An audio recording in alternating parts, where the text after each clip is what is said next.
प्रेम न जाने कोई, जो प्रेम को जान ले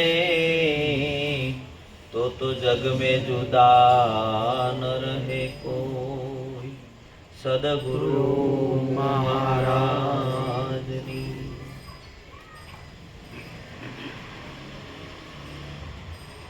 प्रेम प्रेम आखું જગત કરે છે,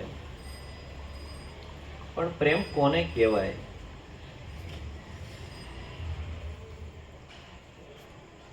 જો પ્રેમ શબ્દનો અર્થ કરે અને પ્રેમને હકીકત સમજે તો ખબર પડે કે પ્રેમની અંદર કોઈ માંગ ન હોય. જો આપણે પરમાત્માને પ્રેમ કરતા હોય તો એની અંદર કોઈ માંગ ન હોય. જ્યારે કોઈ પણની સાથે પ્રેમ થાય, પ્રીતિ થાય, ત્યારે એની માંગ મટી જાય. કોઈ જુદા ન રહી શકે આ જગતની અંદર. આપણે જે ભેગા થયા છીએ આને લવ સત્સંગ કહેવાય. શું કહેવાય? લવ સત્સંગ કહેવાય આને. અને લવ સત્સંગ જ્યારે જીવનની અંદર થાય ને ત્યારે આ જીવ કૃતાર્થ થાય, એ પહેલા ન થાય. કારણ કે સાધના કદાચ આપણા જીવનની અંદર આવી જાય ને તો અહંકાર આવે.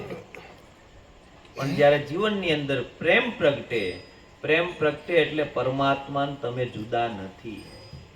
પરમાત્માને તમે એક રૂપ છો. પ્રેમની અંદર બે રૂપ હોય જ નહીં, એક જ હોય. કૃષ્ણ અને રાધા જુદા ન કહી શકાય, કારણ કે બે એક રૂપ હતા. શરીર ભલે જુદા છે પણ બંને એક છે. એમ જ્યારે પરમાત્મામાં એવી પ્રીતિ થાય, પરમાત્મામાં એવી પ્રીતિ થાય ત્યારે તમે અને પરમાત્મા જુદા નથી, એક જ છો.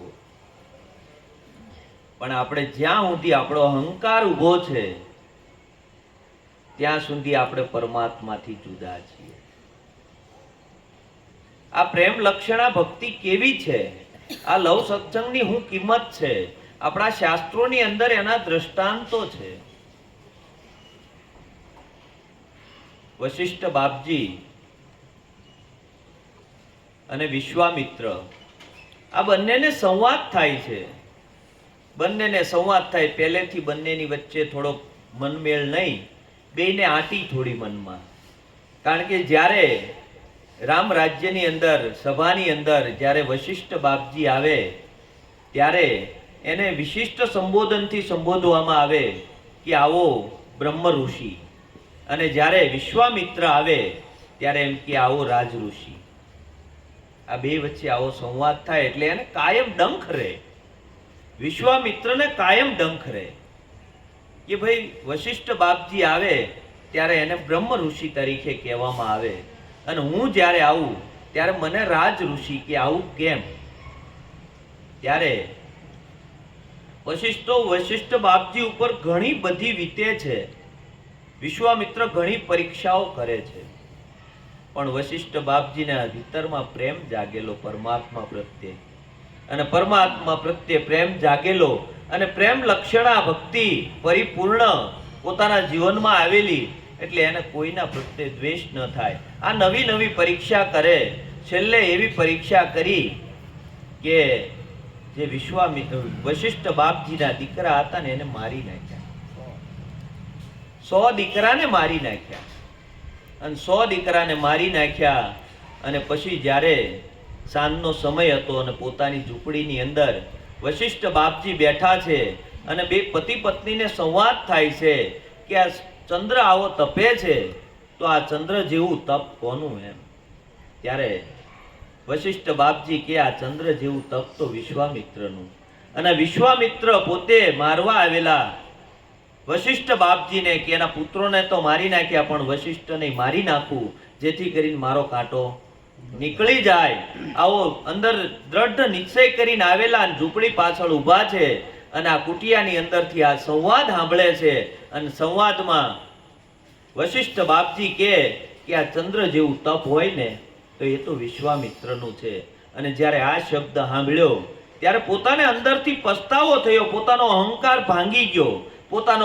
ભાંગી ગયો કે ઓહો, જેના માટે જેને માથે મેં આટલી બધી ઓલી કરી, એના પુત્રોને મેં મારી નાખ્યા, અને છતાં આ વ્યક્તિના જીવનની અંદર એક જ વસ્તુ છે, બરોબર છે, પ્રેમ, પ્રેમ અને પ્રેમ, બીજું કાંઈ છે નહીં, બરોબર. છતાં એમ કહે છે કે વિશ્વામિત્ર છે, બરોબર, એના જેવું કોઈનું તપ નથી, અને પોતે આવી અને ઝૂંપડીમાં પગમાં પડી જાય છે.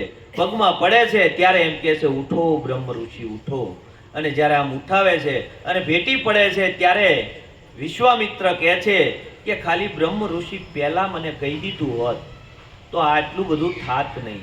અરે બાપજી, કેવી રીતે કહેવું, બ્રહ્મ ઋષિ કેવી રીતે કહેવું? આજે તમે શરણની અંદર આવ્યા છો, એમ સદગુરુના શરણમાં આવી જાય ને, સદગુરુના શરણમાં આવીને બધાની અંદર એક જ પરમાત્મા, એક જ મારો સદગુરુ બિરાજમાન છે, આવું જ્યારે પોતાના ભીતરની અંદર પ્રગટી જાય ને આવો પ્રેમ, ત્યારે બધા બ્રહ્મ ઋષિ છે. ભાઈ, અહીંયા બેઠા એ ઋષિ નહીં, બધા ઋષિ છે. આવો પ્રેમ પ્રગટે, અને આવો પ્રેમ જ્યારે પ્રગટે ને ત્યારે વેમ ભૂલાઈ જાય. વેમ ભૂલી પ્રેમમાં હું વસ્ત થાતો જાઉં છું, બરોબર છે. સતાર શાહ કહે છે કે વેમ ભૂલી અને પ્રેમમાં મસ્ત થવાનું છે આપણે. આની અંદર પ્રેમ સિવાય બીજું કાંઈ નથી. પરમાત્માનું સ્વરૂપ છે એ જ પ્રેમ સ્વરૂપ છે. આ બંનેની વચ્ચે સંવાદ, આપણી વાત ન્યા હતી, વચ્ચે આ વાત લઈ લીધી આપણે. બંનેની વચ્ચે સંવાદ થયો કે ભાઈ મારું તપ વધારે કે તમારી પ્રેમ લક્ષણા ભક્તિ વધારે, તમારો લવ સત્સંગ વધારે, બરોબર. બંને સંવાદ કરે છે તો કે ભાઈ આનો પ્રશ્ન તો, આનો જવાબ તો કોઈ મહાન હોય એ આપી શકે.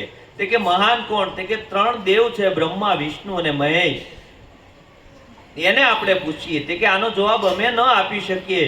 આ બધી પૃથ્વી જે છે, આ પૃથ્વીનો ભાર લઈને શેષનાગ ઊભા છે. આ શેષનાગને તમે પૂછો તો એનો જવાબ આપે કે ભાઈ તમારું 10,000 વર્ષનું તપ બરાબર કે પછી આમની પ્રેમ લક્ષણા ભક્તિ બરાબર છે, જે લવ સત્સંગ છે એ ઉત્તમ છે કે આ તપ ઉત્તમ છે? આવું જવાબ તો એકે શેષનાગ આપી શકે, કારણ કે એ તો પૃથ્વીને લઈને ઊભા છે, અને એ આપી શકે. અને જાય છે શેષનાગ પાસે. શેષનાગ પાસે જઈને એને વિનંતી કરે છે કે ભાઈ વશિષ્ઠ બાપજીનું આ લવ સત્સંગ છે એ ઉત્તમ છે કે પછી મારું તપ છે એ ઉત્તમ છે?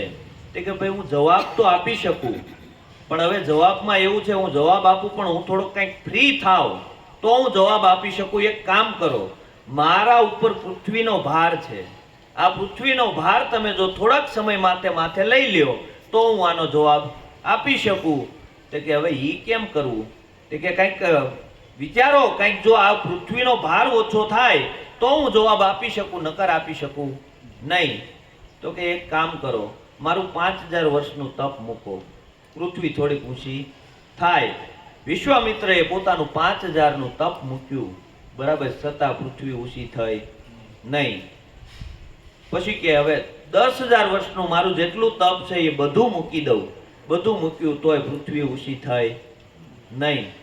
પૃથ્વી ન ઊંચી થઈ. પછી વશિષ્ઠ બાપજીની સામું જોયું, અને વશિષ્ઠ બાપજીએ કીધું કે મેં પૂરા હૃદયથી અને પૂરા ભાવથી પરમાત્માનું જો ભજન કર્યું હોય અને લવ સત્સંગ કર્યો હોય પૂરા ભાવથી અને પૂરા પ્રેમથી, તો આ પૃથ્વી ઊંચી થાય, પૃથ્વી માતા.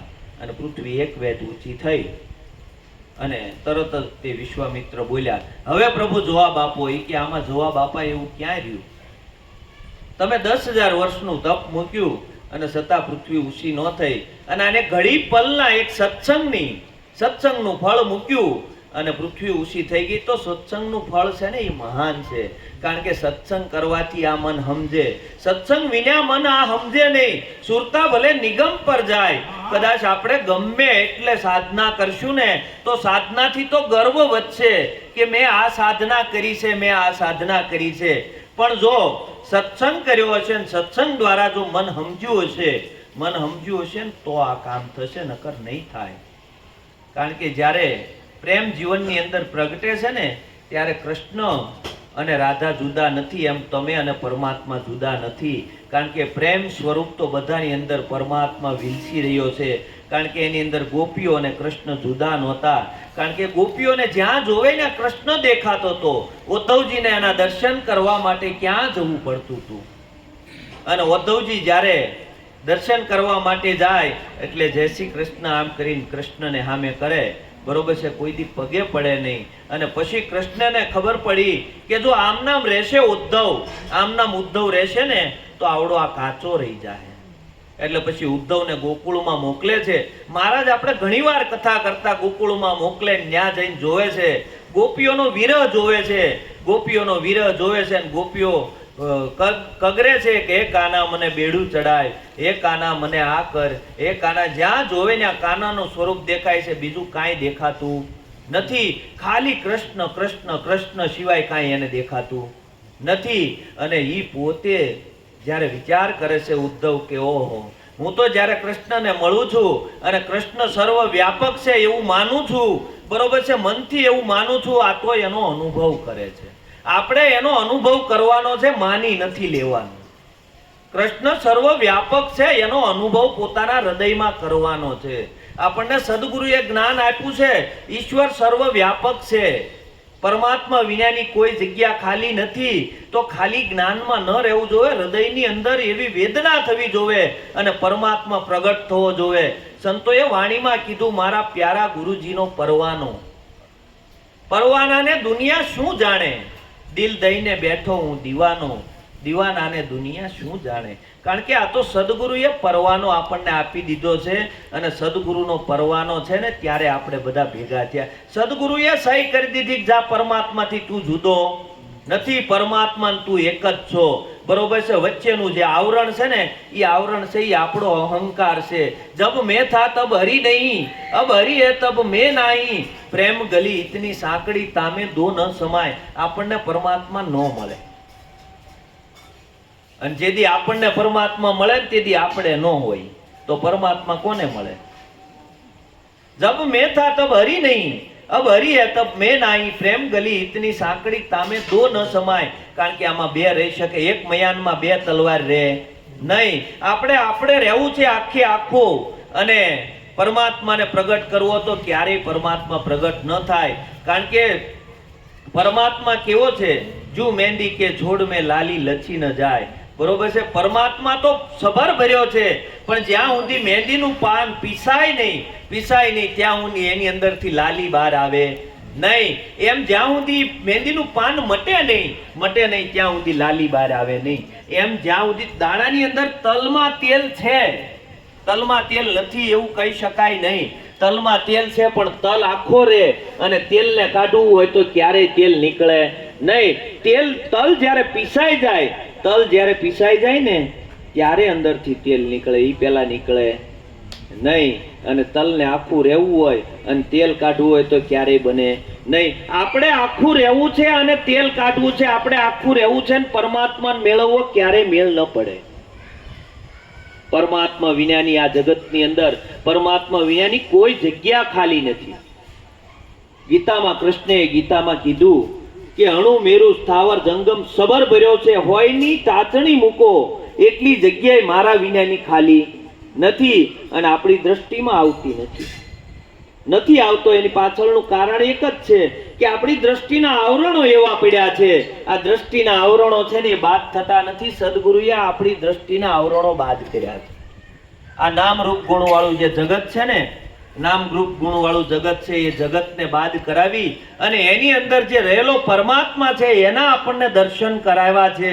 અને આપણે ઊભા છીએ ક્યાં? નામ રૂપ ગુણ વાળું જે જગત છે ને ત્યાં ઊભા છે. એલા એ તો પ્રકૃતિનો ભાગ છે. મીરા જ્યારે મેવાડ છોડી અને જ્યારે નીકળે છે ને દ્વારકા આવે છે, દ્વારકાની અંદર આવે છે અને દ્વારકામાં રણછોડરાયનું મંદિર, અને મંદિરમાં પોતાને રણછોડરાયના દર્શન કરવાનું મન થયું એટલે મંદિરે દર્શન કરવા જાય છે.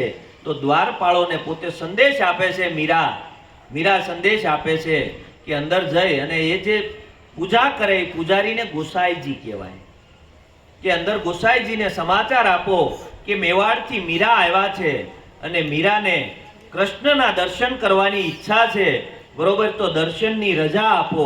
આવું જ્યારે દ્વારપાળોને કહે છે દ્વારપાળોને કહે છે. એટલે જ્યારે જે ઈ દ્વારપાળો અંદર જાય છે, અંદર જઈ અને ગોસાઈજીને કહે છે કે ગોસાઈજી, કોઈ મીરા કરીને આવ્યા છે અને મેવાડથી આવ્યા છે અને પોતે કૃષ્ણની દર્શનની ઈચ્છા રાખે છે, એને દર્શન કરવા છે, તો કે મીરાને કહેજો કે અમારા ગોસાઈજી સ્ત્રીનું મુખ જોતા નથી. અને જ્યારે દ્વારપાળો બહાર આવી અને મીરાને કહે છે કે ગોસાઈજી એવા સમાચાર આપ્યા છે કે અમારા ગોસાઈજી સ્ત્રીનું મુખ જોતા નથી. ત્યારે મીરાએ કીધું, તો ગોસાઈજીને કહી દેજો કે મેં તો એવું સાંભળ્યું હતું તો કૃષ્ણ એક જ પુરુષ છે, બાકી બધી તો એની પ્રકૃતિ છે, બાકી બધી નારી છે, આ બીજો પુરુષ હોય મારે એના દર્શન કરવા નથી. કૃષ્ણ એક જ પુરુષ છે, બાકી બધી પ્રકૃતિ છે, આ બધી પ્રકૃતિ છે ને નારી છે, અંદર જે બોલવા વાળો છે ને એ જ પુરુષ છે, બાકી બીજો કોઈ છે, અને એ અવિનાશી છે, અખંડ છે, સર્વ ચેતન છે, બધાની અંદર રમી રહ્યો, બાકી બધી તો પ્રકૃતિ છે. અને પ્રકૃતિના ભાગની અંદર આપણે રમીએ છીએ, પરમાત્માના ભાગની અંદર આપણી હજી એન્ટ્રી નથી થઈ. આપણે બહારથી પ્રકૃતિ જોઈએ છીએ, એમાં બેન દેખાય છે, ભાઈ દેખાય છે, હકીકત બધી જ પ્રકૃતિ છે, પ્રકૃતિ સિવાય કાંઈ નથી. આપણે શંકર ભગવાનનું દ્રષ્ટાંત લઈએ તો શંકર ભગવાન એમ કે ભાઈ આપણે જન્મમાં મરવાનું નહીં, બરોબર છે, તો કે આ રૂંઢમાળા પહેરી એટલા, તે કે પાર્વતીજી એટલા તમારા જન્મ થયા, તમે દર જન્મે મને મળો છો ને તમે મને અતિ પ્રિય છો, જ્યારે તમારો દેહ વિલય થાય ત્યારે પાછી એક મણકો આની અંદર પૂરવી દઉં છું. તો કે પ્રભુ તમારે કે આપણે નમો નારાયણ, એલા કૃષ્ણને નમો નારાયણ છે એ પરમાત્મા. જો આપણે વાત કરીએ કે ભાઈ શિવજી છે એ અજન્મા છે, એ આવતોય નથી, જાતોય નથી, જન્મતોય નથી, મરતો નથી, એવો પરમાત્મા. એને પછી કોઈ કૃષ્ણ કીધો, કોઈ એને શિવ કીધો, કોઈ એને રામ કીધો, કોઈ રામાપીર કીધો, જેને જેવા નામથી સંબોધન કર્યું એવા નામથી એ આવતો જાતો નથી. એ તો પ્રકૃતિથી પર છે. અને આપણે જે છીએ ને એ પ્રકૃતિમાં રમીએ છીએ, પણ પોતાનું સ્વરૂપ છે ને એ પ્રકૃતિથી પર છે. નિરાંત બાપુએ જે આપણને જ્ઞાન આપ્યું ને, હંસ બન્યા પણ પાછે ન મળે, નિર્ક્ષીર નિવેડો, ગુણ વિનાનો એને ગેલો કહીએ, ડાપણ દૂર ખસેડો, અધર કલામે આસન કરલે, રામ નામ લે લાઈ, અન્ય દશા તું અળગી કર, ભૂલ ગુમાન તું ભાઈ. કારણ કે આ હંસ બન્યા આપણે, પણ પાસે ન મળે, નિર્ક્ષીર નિવેડો. આપણે બધું ભેગું કરી દીધું, પરમાત્માનો ભાગ ઈ અને પ્રકૃતિનો ભાગ ઈ. આપણે પ્રકૃતિમાં રોકાણા, પ્રકૃતિના ગુણ અને અવગુણ જોઈએ છીએ આપણે, હકીકત એ પરમાત્માના ગુણ અને અવગુણ નથી. કારણ કે પરમાત્મા તો સર્વે ગુણ સંપન્ન છે અને પાછો સર્વે ગુણથી ન્યારો છે. આપણે જે કાંઈ ગુણ અવગુણ જોઈએ ને એ તો પ્રકૃતિના જોઈએ છીએ. પરમાત્મામાં ગુણ અવગુણ હોય ખરા? તો તમને સદગુરુએ પરમાત્મા સ્વરૂપ બનાવ્યા છે, પરમાત્મા સ્વરૂપ બનાવ્યા, પરમાત્મામાં ગુણ અવગુણ ન હોય.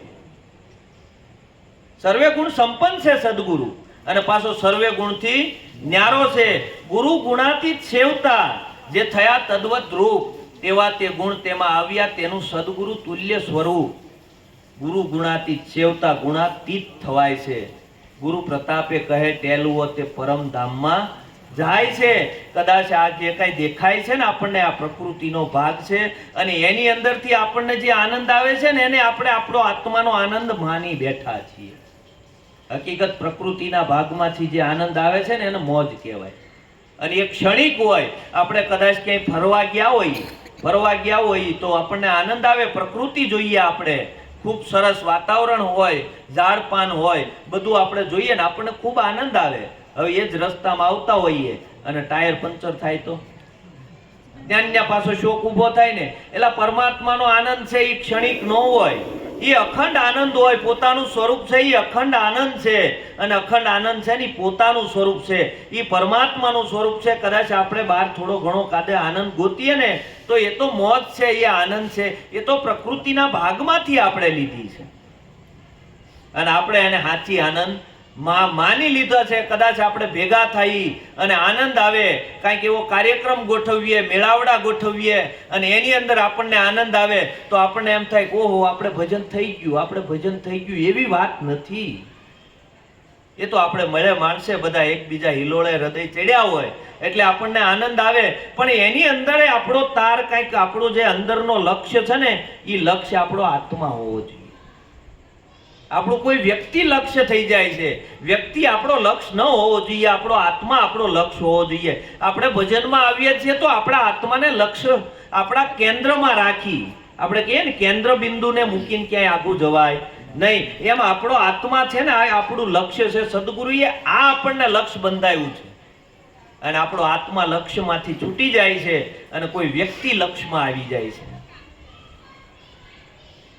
પરમાત્મા સભર ભર્યો છે. પરમાત્મા વિનાની કોઈ જગ્યા ખાલી નથી. અને આપણી દ્રષ્ટિમાં ન આવે તો આપણી દ્રષ્ટિમાં મોતિયો આવ્યો છે. સદગુરુએ આપણને કાંઈ નથી કર્યું. સદગુરુએ આપણને એક દ્રષ્ટિ આપી છે. શું આપ્યું છે? એક દ્રષ્ટિ આપી છે. અને એવી દ્રષ્ટિ આપી છે કે એ દ્રષ્ટિ એક્સરે જેવી છે. કેવી છે? એક્સરે જેવી. તમે જેવી રીતે ડોક્ટર પાસે કંઈક ભાંગતૂટ થઈ હોય અને ડોક્ટર પાસે આપણે જઈએ એટલે એ એક્સરે પાડે. એક્સરે પાડે એટલે એની અંદર જે મજ્જા હોય, માઉસ હોય, એ કાંઈ આવે નહીં, સીધું જ હાડકામાં ક્યાં ભાંગતૂટ થઈ છે એ બતાવી દે તમને એક્સરેમાં. એમ સદગુરુએ આપણને દ્રષ્ટિ આપી છે. એમાં દેહ નો દેખાય, એની અંદર રહેલો જે આત્મા શુદ્ધ બુદ્ધ પરમાત્મા છે ને એ દેખાય. આવી દ્રષ્ટિ સદગુરુએ આપી છે. આવી આરપાર દ્રષ્ટિ થઈ છે આપણી. આપણે કાયમ વિચાર કરવાનો કે હું જ્યાં પણ નજર નાખું છું આ ચર્મ દ્રષ્ટિથી ચામડું જ દેખાય, બીજું કાંઈ દેખાય. પણ સદગુરુએ આપણને જે આત્મદ્રષ્ટિ, જ્ઞાન દ્રષ્ટિ આપી છે, બરોબર છે, આ ત્રીજું નેત્ર છે. અને ત્રીજું નેત્ર જ્યારે ખુલે ને ત્યારે જેમ છે એમ ભળાય. આપણને જેવું છે એવું ભળાતું નથી. સેવું છે એવું ભળાતું હોત તો આપણે કાંઈ સદગુરુના શરણે જવું પડત નહીં. છે એવું નહોતું ભળાતું એટલે આપણે સદગુરુના શરણે જઈને આ દિવ્ય ચક્ષુ લેવા પડ્યા. અને આ દિવ્ય ચક્ષુ હવે આપણા ખુલ્લે, દિવ્ય ચક્ષુ ખુલ્લે ને ત્યારે આ પરમાત્માનું દર્શન થાય, એમ નામ થાય નહીં. આ દિવ્ય ચક્ષુનું આ મહત્વ છે. આપણે એમ કહીએ તે દિવસે અર્જુનને આપ્યા હતા. અર્જુનને દિવ્ય ચક્ષુ આપ્યું કૃષ્ણનું દર્શન કરવા માટે કે જોઈ લે તું, હું તને દિવ્ય ચક્ષુ આપું છું, મારા વિરાટ સ્વરૂપને તું જોઈ લે. તો સદગુરુએ આ વિરાટ સ્વરૂપ આપણને નથી બતાવ્યું. તેથી અર્જુનને બતાવ્યું તું કૃષ્ણએ અને આપણને બતાવ્યું છે, પણ આપણી દ્રષ્ટિ ત્યાં રહેતી નથી. જેવી રીતે અર્જુને પરમાત્માનું દર્શન કર્યું હતું એવી રીતે જ આપણે પરમાત્માનું દર્શન કરીએ છીએ, પણ આપણી દ્રષ્ટિના દોષો મટ્યા નથી. ત્યાં સુધી આ દર્શન નથી થતું. એટલે સદગુરુએ ગંગા સતી માએ કીધું, બરોબર છે, કે ભક્તિ દેખાડવી ને તો પ્રથમ પેલા છે ને આને માણા બનાવવું. ભક્તિ કરવી ને તો પ્રથમ પેલા આને છે ને હું દેવું, આને રેણી દેવી. રેણી વગર આ ક્યારેય કામ થશે નહીં. એટલે સદગુરુએ પેલા તો આપણને માણા બનાવ્યા. શું બનાવ્યા? માણા બનાવ્યા. માણા હું કરવા બનાવવા પડ્યા? આ બધા મોરા તો માણાના જ છે, પણ અંદરથી વૃત્તિઓ માણાની છે નહીં. ચોરી કરતો એને ચોર કહેવાય, માણા હોવા છતાં માણા કહેવાતો નથી. એટલે પેલા રેણી આપી અને રેણીની અંદર જ્યારે પરિપૂર્ણ થાય ને ત્યારે ભક્તિને પાત્ર બને.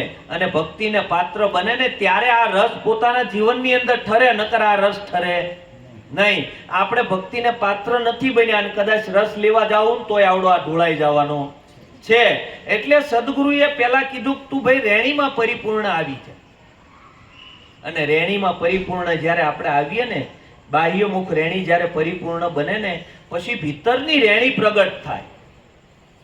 બહારની રેણી અને ભીતરની રેણી બે વસ્તુ અલગ અલગ છે.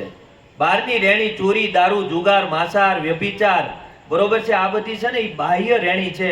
બાહ્ય રેણીને જ કદાચ આપણે પકડી અને રોકી રાખીએ આપણા શરીરને કે ભાઈ મારા સદગુરુએ મને ના પાડી છે મારે આ કરાય નહીં, મારા સદગુરુએ મને ના પાડી છે મારે આ કરાય નહીં. એવી રીતે નહીં. સદગુરુ પોતાના ભીતરમાં બેઠો છે અને ભીતરમાં બેઠો એવો સદગુરુ જ્યારે નક્કી થાય ને ત્યારે આની અંદર રેણીમાં પરિપૂર્ણ અવાય. એ પહેલા અવાય નહીં. જ્યારે બાહ્ય રેણી પરિપૂર્ણ થાય તે પછી સૂક્ષ્મ દેહની રેણી આવે. બાહ્ય રેણીમાં જીવન બરોબર આવે પછી સૂક્ષ્મ દેહની રેણી આવે. અને સૂક્ષ્મ દેહ છે ને, બરોબર છે, એના દ્વારા આ મન આપણી પાસે કયો કામ કરાવી નાખે છે. આપણને એમ થાય છે આ પાંચ તત્વોના દેહ ચોરી કરી. પાંચ તત્વોનો દેહ ચોરી નથી કરતો. પેલા તો આ મન પ્લાન કરે છે. પેલા આ પ્લાન કરે કે આજ ફલાણા ભાઈ ઘરે નથી, બરોબર છે, આજ તાળું તોડીએ તો કામ થઈ જાય. આ મનની અંદર પેલા ઘડી લીધું. ચોરી તો પેલા થઈ ગઈ. પછી શરીર છે ને એને શું કહેવાય, એને પૂર્ણાહુતિ કરવા જાય છે. આપણે મન દ્વારા કેટલા બધા અસંખ્ય કર્મો કરી નાખીએ છીએ. આપણે એમ થાય છે કે તન જાય તો જાને દે, અરે મન જાય તો જાને દે, મત જાને દે શરીર. એવી વાત નથી એલા ભાઈ. આ મનને રોકી રાખવાનું સદગુરુએ આ રેણી આપી છે. આ મન છે ને અસંખ્ય વિચારો કરે છે. દાદાએ વાત કરી, મોહન દાદાએ, કે શ્વાસે શ્વાસે કરી લે સમરણ, તું ही कर तन में, શાન ગુરુ કી यही सत्यारत दिखो दिल दर्पण में. બરોબર, શ્વાસે શ્વાસે સમરણ હું કરવા આપ્યું ખબર છે? આવડું આ મન છે ને સ્થિરતાના ઘરમાં આવે ને એટલે. બાકી સદગુરુએ જે બતાવ્યું છે ને, જે આપણને જાગૃતિ આપી, ત્યાં કોઈ કર્મ નથી, કોઈ ક્રિયા નથી. કારણ કે આપણે શું કરીએ છીએ ખબર છે? કોઈ જન કર્મના ત્યાગી, કોઈ જન કર્મના ઉપાસી. ઉપાસના એ અર્થ સૂજે નહીં, ઓરી વસ્તુ આગી. બહુ નજીક વસ્તુ છે, બરોબર. પરમાત્મા તમારાથી સહેજે જુદો નથી, અને છતાં ઓરી વસ્તુ આગી થાય. એનું કારણ શું છે ખબર? કોઈ જન કર્મના ત્યાગી અને કોઈ જન કર્મના ઉપાસી. કોઈ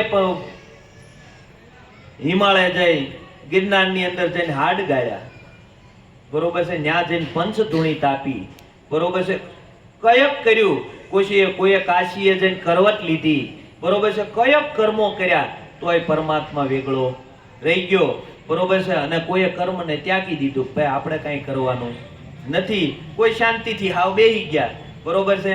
પણ કોઈ જન કર્મના ત્યાગી, કોઈ જન કર્મના ઉપાસી. આ બેયની વચ્ચેનો માર્ગ, મધ્ય માર્ગ સદગુરુએ આપણને બતાવ્યો. કેવો માર્ગ બતાવ્યો? મધ્ય માર્ગ. તારે પલ્લું આમ પણ નથી નમાવવાનું, તારે પલ્લું આમ પણ નથી નમાવવાનું. સંસારમાં સરસો રહે મન રાખ મુજ પાસ, સંસારમાં લોપાય નહીં એને જાણવો હરિનો દાસ. કારણ કે આપણે સંસારમાં રહેવાનું છે, સંસાર વ્યવહારના બધા જ કામ કરવાના છે, ખાલી હોંપી દેવાનું છે સદગુરુને એક પોતાનું મન. જો સદગુરુને મન હોંપી દઈએ ને, તો સંસારમાં રહેવા છતાં, સંસારના બધા જ કાર્યો કરવા છતાં કોઈ પણ કાર્ય આપણને લોપી શકે એમ નથી. આપણે ઘરમાં રહી છીએ એનો કોઈ વાંધો નથી, પણ ઘર આપણી અંદર રહે છે એ મોટા મોટી તકલીફ છે. આ વાત સમજાતી નથી આપણને. આપણે ગાડી હાંકીએ, ગાડી રાખીએ એનો કોઈ વાંધો નથી, પણ ગાડી આપણી અંદર ઘર કરી ગઈ છે, આપણે ક્યારેય ખાલી થતા નથી. આને ખાલી કરી દેવાનું છે, બધું સદગુરુને હોંપી દેવાનું છે કે મારા તું કર, એ બધું બરાબર છે, બરોબર છે. કર્મનો ત્યાગ આપણે કરી દઈએ, ખાવાનું બંધ થાય ખરું? આ પીવાનું બંધ થાય ખરું? આમાં ભૂખ લગાડવા માટે કાંઈ કરવું પડે? આપણે કાંઈ નથી કરવું પડતું, થાય છે, બરોબર છે. ખાવાનું બંધ કરીએ તો શરીર નહીં ટકે. તો જ્યાં સુધી તમે જે કાંઈ હાલવાનું કરો છો, હાલો છો, એ કર્મ છે. કોઈ પણ કાર્ય કરો એ કર્મ છે. તો કર્મ આમાં છોડી શકાય એવું નથી. પણ ભીતરની અંદરથી મારો પરમાત્મા આ બધું કરે છે, હું કાંઈ કરતો નથી, બરોબર છે. આવો માર્ગ સદગુરુએ આપણને સીધો અને સરળ બતાવ્યો છે. આપણને ઉપાસના આપી કે ભાઈ શ્વાસે શ્વાસે કરી લે સમરણ, તું ही कर तन में, શાન ગુરુ કી यही सत्यारत देखो दिल दर्पण में. તો એનાથી મન શાંત થાય. મન શાંત થાય ને તો આજુબાજુનું તમારું વાતાવરણ છે ને એ શાંત પડે. થોડી ઘણી આધિ વ્યાધિ ઉપાધિ, આ ત્રિવિધિના તાપ હોય, આ ત્રિવિધિના તાપ શમી જાય. અને તમારી આજુબાજુમાં કોઈક બેઠું હોય ને તો એને શાંતિ વળે કે આ શાંતિ થઈ અહીંયા આવ્યા. તો કારણ કે એના વલયો કામ કરે. તમે સાધનામાં બેઠા છો તો એનાય વલયો કામ કરે છે, બરોબર છે. અને શાંત થાય. પણ એની અંદરથી જ્યારે સમરણમાંથી બહાર આવે અને પાછું હતું એમનામ થઈ જતું હોય ને, બરોબર, તો પછી એને કહેવાય કે શબ્દની પાર નિશબ્દ એ સદગુરુનું સ્વરૂપ છે, બરોબર છે. એ સ્વરૂપની વાત પછી કરાય. કોઈને એમ ન કહેવાય ભાઈ તમે સમરણ કરો એ ખોટું છે.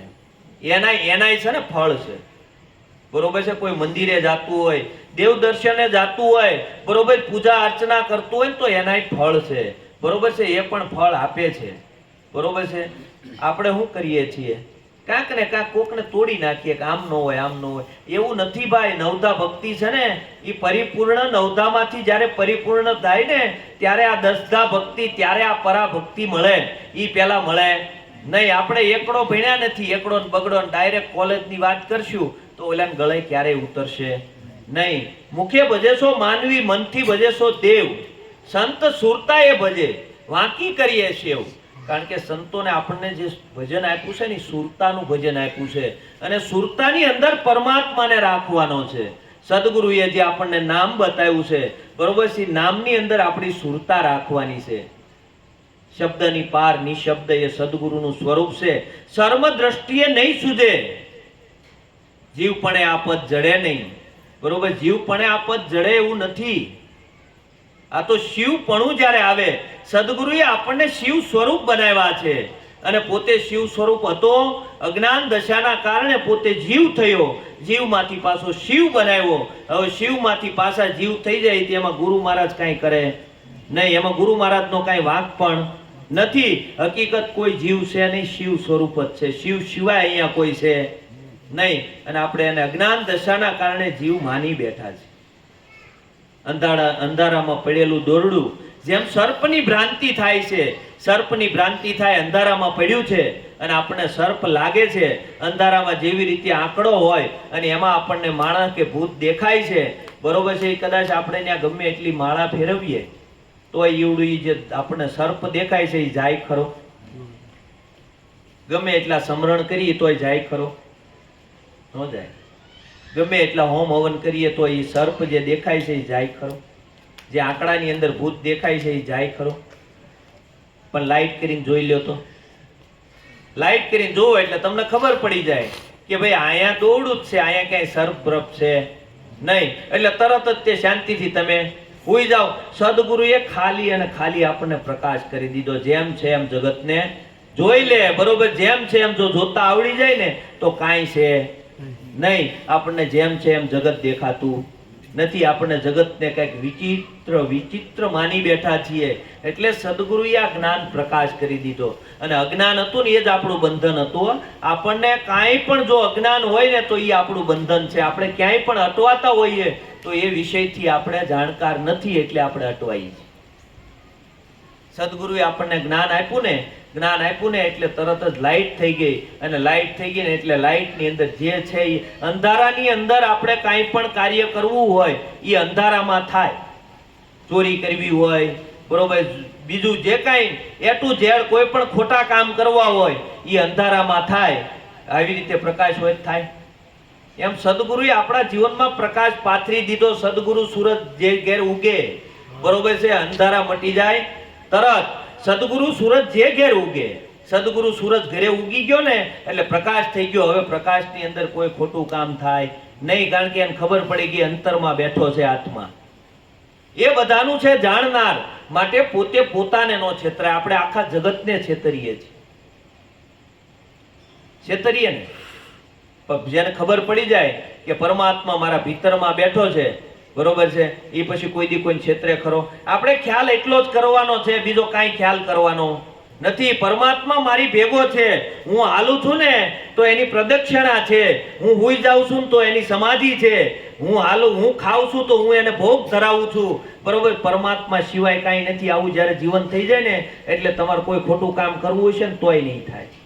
અહીંથી ઘરે જવું હોય ને, ઘરે આપણી ગાડીમાં લાઈટ ન હોય, લાઈટ ન હોય એટલે ગમે એના ખાડામાં ઉતરી જાય કે ગમે એના એક્સિડન્ટ થઈ જાય. પણ ગાડીમાં લાઈટ હોય તો સામે ખાડો દેખાય તો આપણે તારવી લઈને ગાડી. બસ આપણે લાઈટ એટલી જ રાખવાની. આપણે સોસાયટીમાં સીસીટીવી કેમેરા માર્યા હોય ને બધે, અને પાછું બોર્ડ માર્યું હોય કે તમે સીસીટીવી કેમેરાના સૌ નજરમાં સૌ સાવધાન, બરોબર. એટલે આપણે શું કરીએ? સાના માના વીઆઈપી કાંઈ આડાવડા થાય નહીં. સોસાયટીમાં માર્યા છે તોય એટલા જો આપણે ઓલા હાલી તો સદગુરુએ કેવડો મોટો કેમેરો આપણી અંદર માર્યો છે. આ કેમેરો આદિ અનાદિથી માર્યો છે. એ કેમેરો ક્યારે આપણને દેખાતો નથી. આપણે કોઠીમાં કરીને પાપ કરીને તોય એ જાણે છે. આપણે એમ થાય કે આ ચિત્ર વિચિત્ર રૂપે ચિત્રગુપ્ત કોણ છે? પણ અંતરમાં જે બેઠો છે ને એ ચિત્રગુપ્ત છે. અને એ આપણા લેખ લખે છે. આપણે જેવું કરીએ છીએ ને એવું જ આપણે ભોગવવાનું છે. આપણે કદાચ જો સુખી થઈએ તો એ આપણું કર્મ હશે, અને કદાચ આપણે દુઃખી થઈએ તો એ આપણું જ કર્મ હશે. પરમાત્મા ક્યારેય કોઈને સુખી ને દુઃખી કરતો નથી. પછી આપણે હોય બાપલ્યા કરીએ છીએ, પણ પરમાત્મા કોઈને સુખી દુઃખી કરતો નથી. ને આપણે પરમાત્માને દોષ દઈએ કે હે પરમાત્મા મને અહીં ક્યાં નાખ્યો? એટલે આ તારા પૂર્વના એવા હશે એટલે અહીંયા આવ્યો છો, બરોબર. પરમાત્મા કોઈને સુખી દુઃખી ન કરે. આપણે જેવું કર્યું છે એવું જ આપણે ભોગવવાનું છે. કોઈ આપણને સુખી દુઃખી નથી કરી શકતું. કોઈ વ્યક્તિ આપણને સુખી દુઃખી ના કરી શકે. આપણું મન જ આપણને સુખી કરે છે, આપણું મન જ આપણને દુઃખી કરે છે. મન સિવાય આપણને કોઈ સુખી દુઃખી કરતું નથી. આપણા હરખ અને શોકનું કારણ હોય ને તો આપણું મન છે. તમે જે પરિસ્થિતિને સ્વીકારી લીધી ને ત્યાંથી મન તરત આગળ વધી જાય. તમે સ્વીકાર ભાવ નથી આવતો ને એટલે આપણે દુઃખી થાય છે. આ સ્વીકાર ભાવ જ્યારે જીવનની અંદર આવી જાય ને એટલે દુઃખી થવાનું કાંઈ આવતું જ નથી. મીરાને આવો સ્વીકાર ભાવ આવી ગયો ને ત્યારે મીરાએ લખ્યું કે કોઈ દિન ખાવા શીરો પૂરી, કોઈ દિન ભૂખ્યા રહીએ, મારો રામ રાખે એમ રહીએ, કોઈને કાંઈ ન કહીએ. કોઈ દિન બેસવા હાથી ઘોડા, કોઈ દિન પેદલ ચલીએ, મારો રામ રાખે એમ રહીએ, કોઈને કાંઈ ન કહીએ. કારણ કે સ્વીકાર ભાવ આવી ગયો. મારો પરમાત્મા જેમ રાખે ને એમ રહેવું છે. અને આપણી માંગ મટતી નથી પરમાત્મા પાસે. પરમાત્માએ કેટલું આપ્યું આપણને વિચાર તો કરો. આ અમૂલક કાયા આપી જેનું કોઈ મોલ તોલ અને માપ ન થાય એવી અમૂલક કાયા આપી છતાં એની સામે દ્રષ્ટિ નથી જાતી ને આપણે નાશવંત પદાર્થો પાછળ એટલા બધા મશગુલ થયા છીએ કે કાંઈ હારે આવવાનું નથી. અને એના માટે એટલા બધા એકરૂપ થઈ ગયા છે કે પરમાત્મા હજી આપ, હજી આપ. મંદિરે જાય તો હે મહારાજ આટલું આપજે, બરોબર છે. મહારાજે કહેતો છે કાયમ માંગવા આવશો ક્યારેક મળવા તો આવે બાપા. અને પાછા આપણે એમ કે મંદિરે બેઠા ને એ બધા ભિખારી રૂપિયો આપીને એટલે એ બધા શાંતિથી બેહી જાય, બરોબર છે. એ ભિખારીને આપણે આપવું જોઈએ.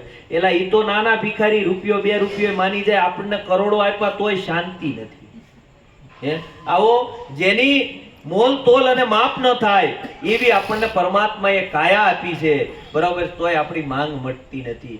હકીકત પરમાત્મા કોઈ સુખી દુઃખી નથી કરતો. અંત સમયે આપણી જેવી વૃત્તિ ઉઠે છે અને એ વૃત્તિઓના આધારે આ દેહ આપણે વાસનાલિંગી દેહ ધારણ કરીએ છીએ. અને વાસનાલિંગી દેહને ધારણ કરી અને આપણે પાછા 84માં આવીએ છીએ અને પાછા પરમાત્માને આપણે કહીએ પરમાત્મા મને અહીંયા નાખ્યો. એલા 5-25 કર્મો લઈને આવ્યા હતા, બરોબર છે. આગળ જ આપણે સાખી બોલ્યા, આવ્યો પણ જાણ્યો નહીં. મનુષ્ય દેહનો મર્મ, શેર લોટને કારણે કોટીક બાંધ્યા કરમ. કારણ કે એક શેર લોટ ખાવા જોવે અને આપણે કેટલા કર્મો બાંધી લઈએ છીએ. શુભાશુભ કર્મ કરવામાં કોઈ વાંધો નથી, પણ અશુભ કર્મ છે.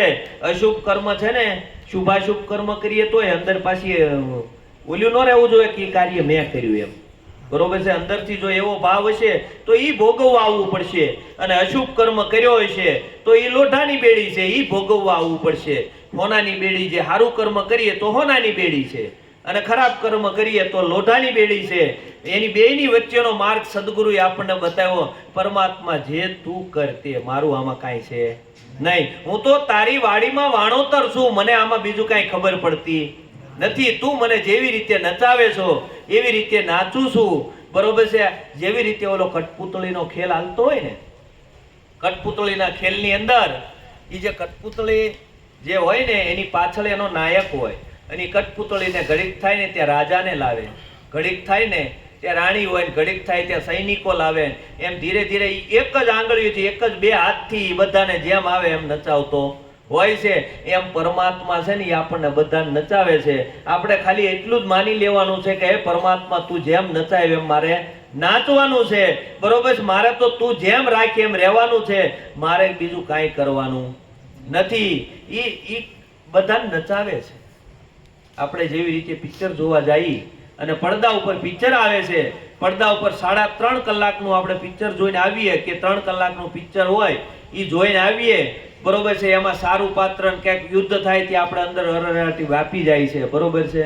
અને કોઈનું ખૂન થઈ જાય તો હરહરાટી વ્યાપી જાય અને કાંઈક સારું ઓલું થઈ જાય તો આપણે ખુશ થઈ જઈએ છીએ, બરોબર છે. હકીકત તમે એમાંથી કાંઈ છો નહીં અને છતાં અહીંયા સુખી અને દુઃખી આપણે થઈ જાય છે. એમ પડદા ઉપર આ એક મોટું સપનું છે અને આ સપનાને જોઈને આપણે સુખી અને દુઃખી થાય. પરમાત્માએ જે લખ્યું છે ને એ જ થવાનું છે, આપણથી કાંઈ થવાનું નથી. એ પડદામાં આપણથી કાંઈ ફેરફાર થાય ખરો? અને એ બધા ચિત્રો આવે એ ક્યાં આવે? પડદા ઉપર જ આવે ને, બરોબર છે. આપણને ચિત્ર દેખાય, પડદો દેખાય તો આવે ક્યાં? પડદા ઉપર જ આવે ને. સદગુરુએ આપણને આ પડદો બતાવી દીધો, ચિત્ર જોવાના નથી. આપણે ચિત્ર જોવામાં રોકાણા છીએ, પડદો જોવાનો છે. એની અંદર જે બોલતો ચાલતો પરમાત્મા છે ને એ પરમાત્મા આપણે જોવાનો છે. આપણે પડદાની અંદર જે ચિત્રો આવે છે ને એ ચિત્રો જોવામાં રોકાણા, જગત જોવામાં રોકાણા છે. જગત જોવામાં રોકાવાનું નથી. પાછું વળી અને પોતાની અંદર જે બેઠેલો પરમાત્મા છે, બધાની અંદર સર્વવ્યાપક જે પરમાત્મા છે, એ પરમાત્મા ઉપર આપણી દ્રષ્ટિ જવી જોઈએ. કોઈ ઘાટ ઉપર આપણી દ્રષ્ટિ હોવી જોઈએ નહીં. સદગુરુનો ઘાટ છે ને એ તો પરમ હિતકારી છે, પણ એ સદગુરુ છે ને ભીતરની અંદર પોતાના હૃદય મંદિરની અંદર આ મૂર્તિના જ્યારે દર્શન થઈ જાય ને ત્યારે તમને કોઈ ડગાવી શકે નહીં. આ મૂર્તિના દર્શન થવા જોઈએ. આ મૂર્તિના દર્શન થાય ને તો કદાચ કાલ તમે ડગી જાઓ. કોઈ એમ કે આમ ન હોય આમ હોય, કોઈ એમ કે આમ ન હોય આમ હોય, બરોબર, તો આપણે ડગી જઈએ. પણ જ્યારે ભીતરની અંદર પરમાત્મા સદગુરુના દર્શન થઈ જાય ને પછી તમને કોઈ ડગાવી શકે નહીં. આપણે ડગી જાય છે એનું કારણ એ છે કે આપણને પરમાત્મા સદગુરુમાં ભરોસો નથી. સદગુરુનું દર્શન થયું નથી. તનના ગુરુ અનેક જાણવા, મનનો ગુરુ છે ન્યારો, મનના ગુરુ વિના ભૂલ નથી ભાંગતી, ભલે ભમે જગ સારો. કવિ નિરાંત કહે મનના ગુરુ મળે ને તો પલમાં કરે ભવ પારો, નુગરાને ન મળે ઉતરવાનો આરો. કારણ કે તનના ગુરુ તો ઘણા, આપણે દત્તાત્રેય 24 ગુરુ કર્યા હતા. બધાની અંદરથી એક એક ગુણ, બધાની અંદરથી ગુણ લીધો, બધાની અંદરથી ગુણ લીધો, બરોબર છે. એવા તનના ગુરુ તો ઘણા મળે. આપણને ગાડી શીખવાડી હોય ને તો એ ગુરુ કહેવાય. આપણને ધંધો શીખવાડ્યો હોય ને તો એ ગુરુ કહેવાય. આપણને રાંધતા શીખવાડ્યું હોય ને તો એ ગુરુ કહેવાય. આપણને જે કાંઈ શીખવાડ્યું હોય ને એ બધા આપણા ગુરુ જ છે. પણ જ્યારે ભીતરનો મનનો ગુરુ મળી જાય ને ત્યારે એ ગુરુ તમારાથી સહેજય સેટો નથી. અને ઈ માર્ગ બતાવે આપણને. અને ભીતરનો સદગુરુ જ્યારે જાગી જાય અને ઈ જ્યારે માર્ગ બતાવે ને ઈ માર્ગે જઈને એટલે ક્યારેય ખોટું થાય નહીં. આપણે ભીતરના સદગુરુને પૂછી પૂછીને કામ કરવાનું. આગળ બેન વાણી બોલ્યા હતા અને એ વાણીમાં એવું આવ્યું કે મારા અંતરના સદગુરુ, બરોબર છે, ક્યાં બેઠો સદગુરુ? અંતરમાં બેઠો છે. અને અંતરમાં બેઠો છે ને ઈ સદગુરુ જ્યારે જાગી જાય, બરોબર છે, ઈ પોતાનું દર્શન જ્યારે પોતાના સદગુરુનું દર્શન પોતાની અંદર થઈ જાય અને ઈ દર્શન જ્યારે થઈ જાય ને ત્યારે પછી કોઈ ઉપાધિ રહેતી નથી. આપણને શું થાય છે, ઘાટને જોઈએ છીએ, ઘાટ જોઈને આપણે ઘાટે ભૂલા પડી જાય છે. ઘાટ તો આ જગતની અંદર આવે છે અને જાય છે. ગુરુ મારો ન અવતરે ન ધરે જનની ગર્ભે વાસ, ઉપજે અને વણસે એ બધો માયાનો વિલાસ. હવે સંતોએ ન્યા ઊંધી કીધું, કબીરે તો ત્યાં ઊંધી કીધું, નોતા સૂરજ નોતા ચંદા નોતા નવલખ તારા, તેદન કા હમ અવધૂતા. વિચાર તો કરવો પડે કે કેદી હતો એ. ગુરુ મારો ન અવતરે ન ધરે જનની ગર્ભે વાસ.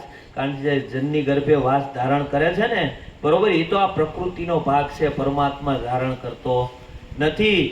ગુરુ મારો ન અવતરે ન ધરે જનની ગર્ભે વાસ, ઉપજે અને વણસે એ બધો માયાનો વિલાસ. કારણ કે આંખથી દેખાય છે ને એ માયા છે અને માયાની ઓઠે છુપાયેલો પરમાત્મા છે.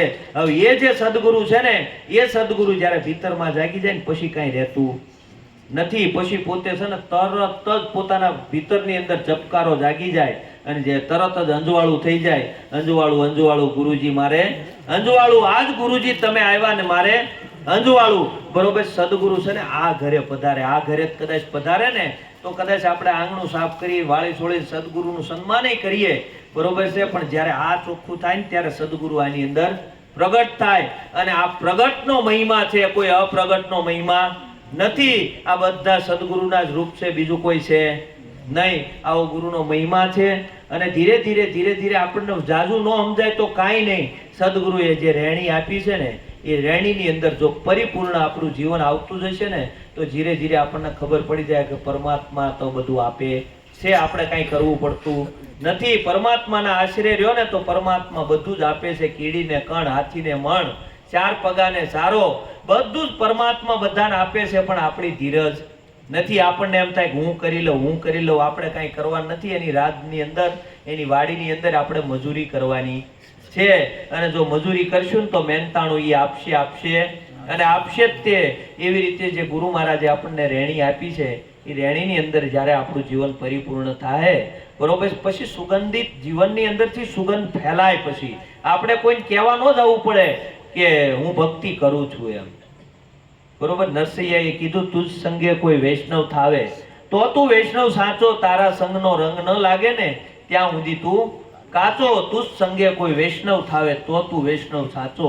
બરોબર છે, આપણે વૈષ્ણવ થઈને તો આપણા સંગનો કોઈને રંગ લાગશે, અને કોઈને રંગ લાગશે ને તમે ક્યારેક ભજન સત્સંગમાં કાયમ જાતા હોવ અને ક્યારેક કોઈક વ્યક્તિ એમ કહે ને કે ભાઈ પહેલા કરતા તમારું જીવન અત્યારે કંઈક અલગ છે, બરોબર છે, આવું કોઈક પૂછે ને અને ક્યારેક એમ કહે ને કોઈ, તો માનવાનું કે આપણે સદગુરુના રાહે ચડ્યા છીએ ને આપણા જીવનની અંદર કંઈક સુધાર આવ્યો છે.